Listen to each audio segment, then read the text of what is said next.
Salah satu ajudan Verdi Sambo akhirnya mengungkapkan alasannya terus-menerus mengubah berita acara pemeriksaan.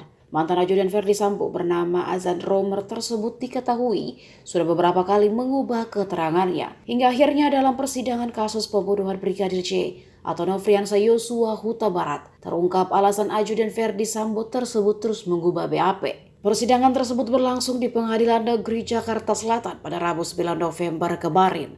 Dalam persidangan itu, Azan Romer ditanya jaksa penuntut hukum alasan mengubah berita acara pemeriksaan pada penyidik. Pertanyaan yang kemudian dijawab Romer bahwa pada awalnya dirinya merasa takut untuk mengungkap kejujuran. Jaksa penuntut umum kembali menanyakan kepada siapa Azan Romer takut. Dan jawaban Romer, ketakutan itu muncul pada Verdi Sambo. Jawaban itu memicu jaksa penasaran alasan dibalik ketakutan Romer tersebut, yang telah membuatnya beberapa kali mengubah keterangan di BAP. Rupanya ketakutan itu muncul karena ia mengetahui sudah ada korban meninggal, yakni Brigadir J.